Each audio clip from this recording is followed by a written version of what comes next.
E.T. Girl, and she's back at Angels with Scaly Wings.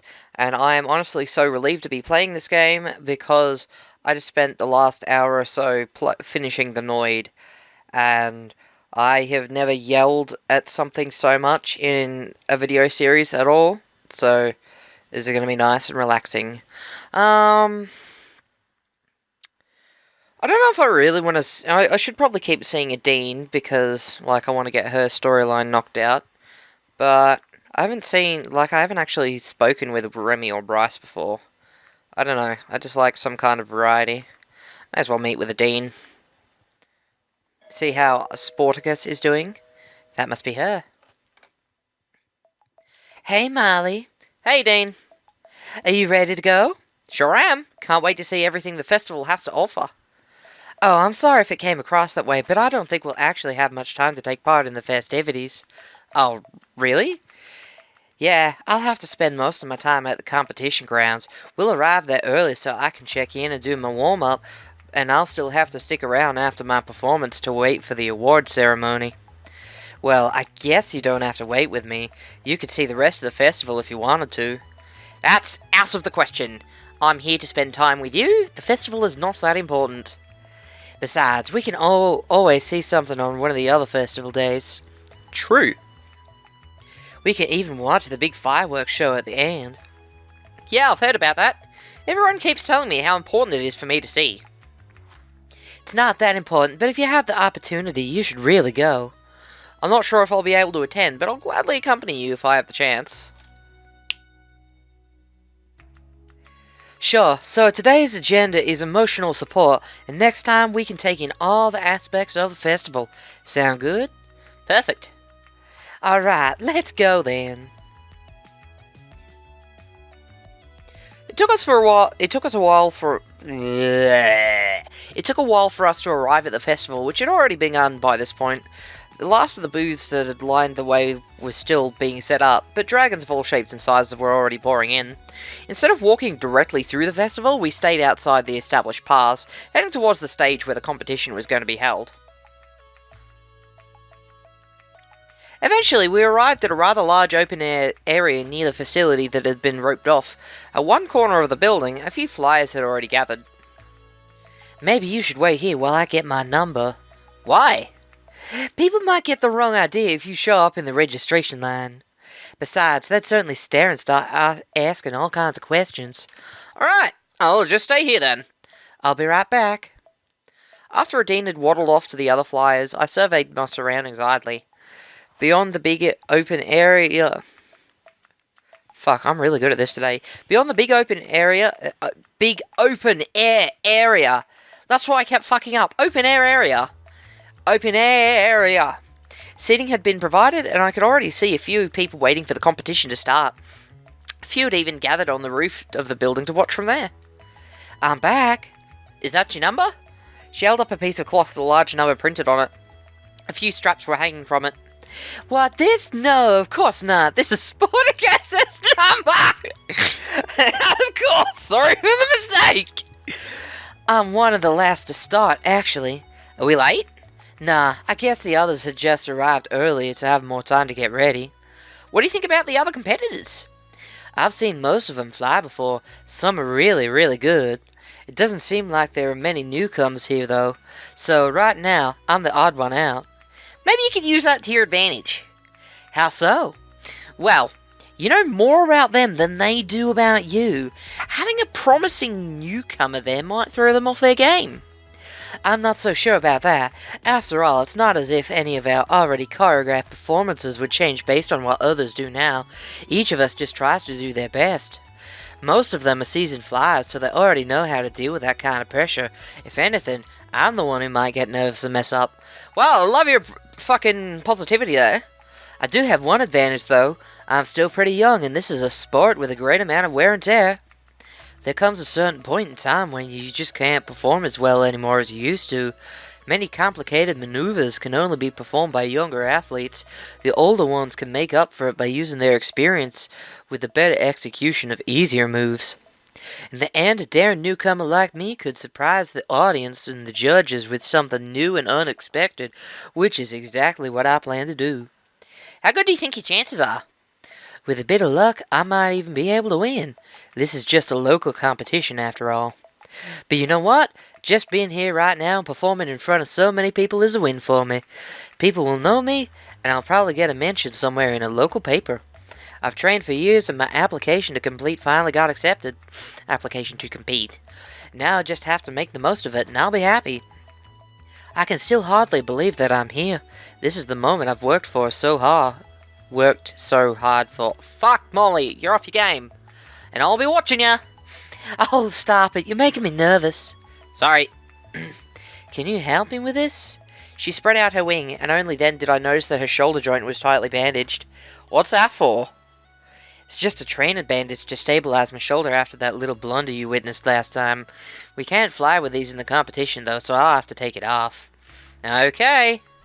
I opened the bandage, carefully unwrapping her wing. There you go. Thanks. She spread both of her wings, beating them a few times. I couldn't help noticing that the previously bandaged wing was sagging noticeably compared to its counterpart, as if it were misaligned. She seemed to be examining her shoulder, somewhat lost in thought when I spoke up. You sure you want to do this? Yes, of course, why wouldn't I? I can see you're straining without the bandage. I'm fine, really, don't worry about it. If you're fine without the bandage, how come you were wearing it up until just now? Do you need it for practice too? If you couldn't practice without it, maybe you aren't ready to compete without it yet. Since when are you suddenly an expert on flying? I'm the one who's been doing this for years, not you. This is my dream we're talking about. Do you want them to see you in this condition and judge you based on that rather than when you're at your best? I just have to try, you know? What if something goes wrong, though? You don't want to be in that position. If I started making excuses now, maybe I'll never stop. I'll always be too nervous, or too injured, or didn't eat right the day before. I feel bad enough as it is. Right now, I have the chance to do this, and if I don't take it, maybe I never will. I'll always just be a server and delivery girl making minimum wage. Is this one chance really too much to ask for? No, but it doesn't have to be right now. There will always be another year. Now, this is where I'd actually disagree. Because, yeah, her wings hurt, but at the same time, she's right. If she doesn't give it a go now, it's going to be much harder next year, and the next year, and the next year, until it gets to a point where she might just give up on flying altogether. Even if she just fucks up royally, she can say, I tried, and my fucking arm was busted at the same time. Mind you, I'm not a medical professional, so... They've never seen you compete before. If you fly now, they'll judge you based on this performance. You only have one chance at making your first impression, and you know it won't be your best if you fly now. If it's not good enough, maybe they won't invite you again next year. If you fly now, they won't accept any excuses. But if you tell them you're injured, they might let you fly another time. But I don't want to wait another year. I want to do it now. I trained so much, even with this injury, and you tell me I should just let it go? I just can't help thinking about last time. If you crash like that again, there's no sand here to cushion your fall. It'd be much worse. You think I don't know that? That's not what I'm already worrying about this... that I'm not already worrying about this more than I ever have for anything else. I just don't want to make excuses anymore. I don't want to wonder if I'll ever amount to anything other than a waitress. I want to be able to follow my dream, and I don't want to wait another year to find out. What about Emily? If something happened to you, how do you think they'd explain to her that you just suddenly stopped showing up, huh? What the fuck? I don't want to say this! And look at that! I've never seen her so pissed before! Don't you dare bring her into this! She has nothing to do with it! Like it or not, what you're doing could have consequences, and there are others besides you who'll be affected if something goes wrong. What the fuck? Just let her have a go! And if she fucks up, then whatever, she can just try again next year! And she can be like, well, I'm actually handicapped, can I still... God! Stop fucking putting words into my mouth, me! You know what? I will fly and do the best damn job I've ever done, and there's nothing you can do to stop me. Before I could reply, she angrily stomped off towards the building, where by now a number of contestants had arrived. While I'd failed to convince her, at least I could say that I'd tried my hardest to stop her. I asked myself whether I even wanted to watch the competition at that point. It was possible she'd do even better than expected, but if my experience was any indication, her performance would not turn out well. In the end, I decided to stay and watch from the sidelines. I didn't want to join the rest of the audience, as I was sure it would get me unwanted attention. After the competition started, I lost myself in thought, thinking over the conversation I had with Adine while watching the other contestants half-heartedly. Adine had been right. Some of them were really good, but based on what I'd seen at her practice session, she did have a shot at winning if everything went well for her. Even though my rational mind doubted that would happen, for her own sake I hoped it would. Fuck this rationality! That's not the kind of Molly attitude! Oh great, now I'm yelling at another fucking game! Oh yeah, let me just play something nice and calm and relaxing. Yells! But no, seriously, okay. She did hurt herself. There are doctors and everything. One by one, the contestants showed off their skills in a variety of moves, usually followed by the applause of the audience. Eventually, it was time for Dean's turn. Next on stage is number 11, a promising newcomer who will show her skills to the public here for the very first time in her debut performance. Please welcome, Sporticus! There was an excited bout of clapping. The audience was always curious to see a newcomer on stage. Oh my fucking god! However, after a few seconds passed, Adine still hadn't emerged. An awkward silence set in as the audience's applause stopped and everyone sat anxiously, waiting for her to show up. She never did. After half a minute or so passed, the announcer's voice once more echoed across the area. My apologies. It looks like number 11 will not be flying today. Next up is number 12, a certain veteran you may know for his somewhat unusual technique. Before I could even ask myself what had happened, I saw Adine walking out of the building and coming towards me. Adine, what did you do? Let's just go somewhere else. Okay?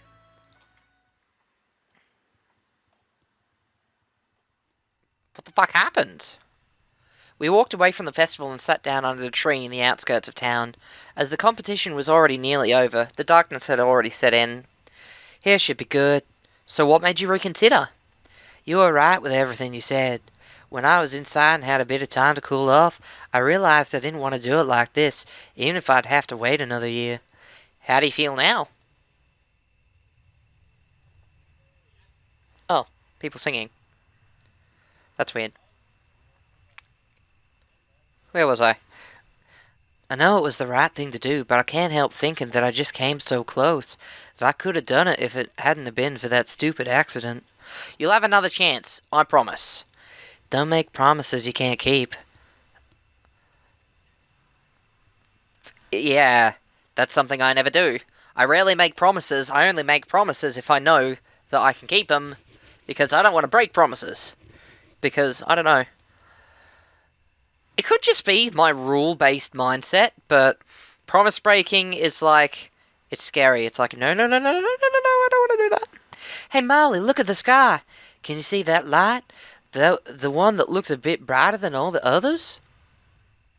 I looked up and saw many celestial bodies lining up the sky. One of them was noticeably brighter than all the other stars. Oh, yeah, I can. I usually practice in the evening and stay until it's dark, so I see the stars pretty often. I noticed something about that one. It moves. How does it move? It looks pretty stationary to me. You won't notice by just looking at it, but over the last couple of weeks, I've noticed that it changes positions when comparing it to other stars. Can't be a star then. Stars don't move! They have an office in one of the cities that watches these kinds of things. I called them about it a while ago. What did they say? It's just an asteroid passing by. It's even been on the news a few times. That makes it sound pretty important! Yeah, it's a big one apparently. Otherwise we wouldn't be able to see it without a telescope. Do they think it's dangerous?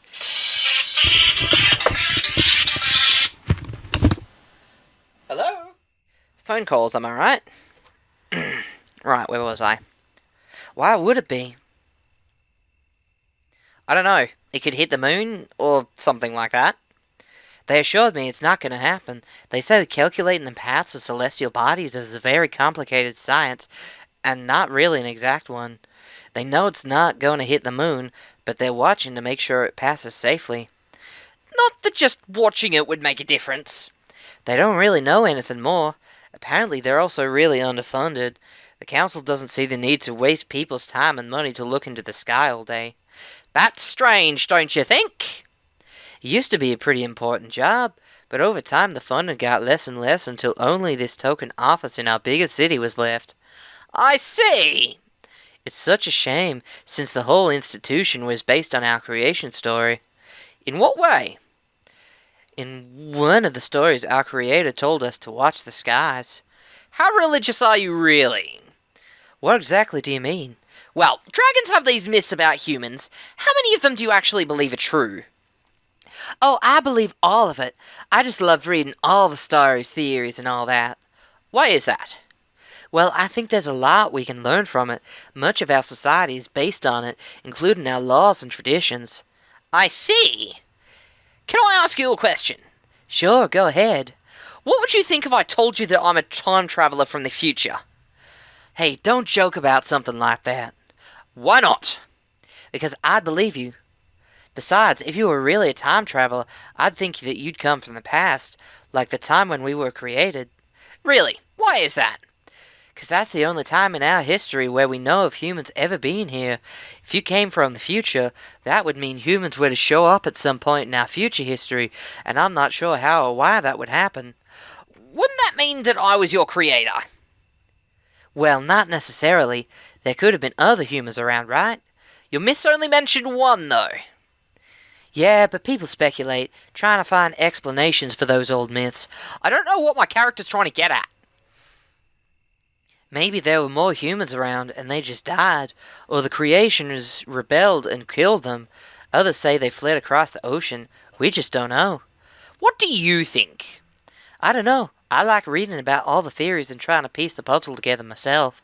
That's why I want to visit that underground building we found. Some of the theories are quite out there. Like what? For example, one says that humans are really aliens who came from a different planet. They created us for some reason and then just vanished again. What would they do that for? Maybe it's an experiment and they're testing us. Some say they're always watching us from up there somewhere in a giant mothership that maybe one day they'll return and we're ready to join them. That's pretty out there, I'll say! Told you so. What about the humanity you come from, though? Why don't you tell me more about your world? I don't like talking about that. It's much prettier here. I don't believe you. It's the truth.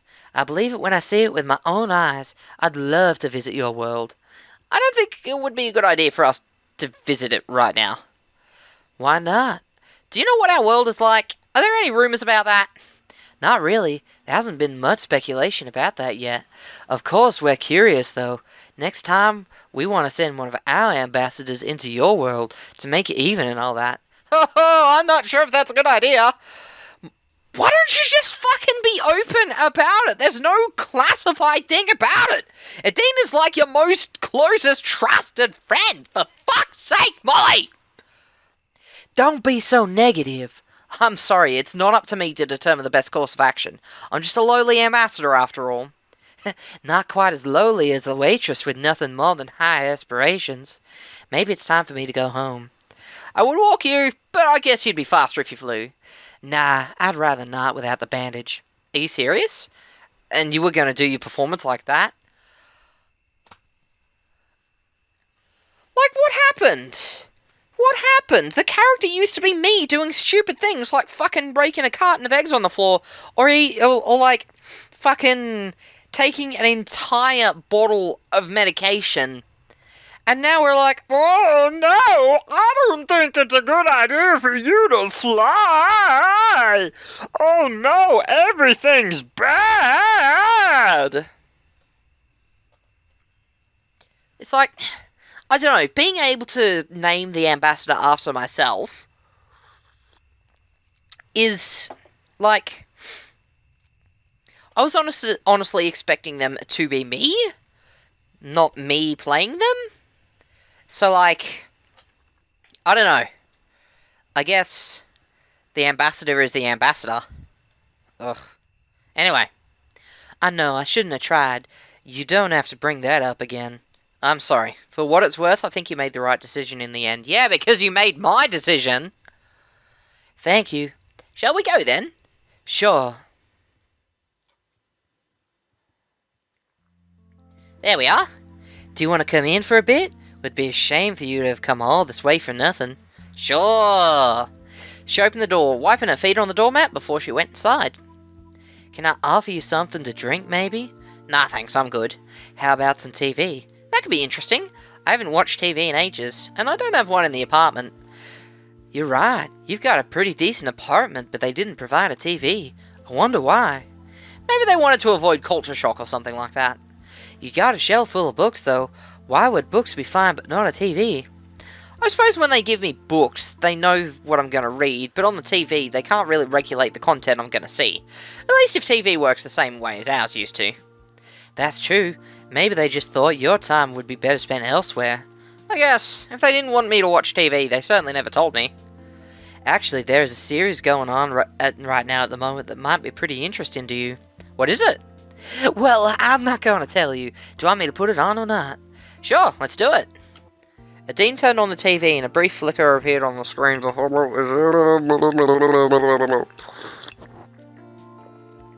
Adine turned on the TV and a brief flicker appeared on the screen before it was filled with the image of a house from the outside. Well, that doesn't look unusual. It's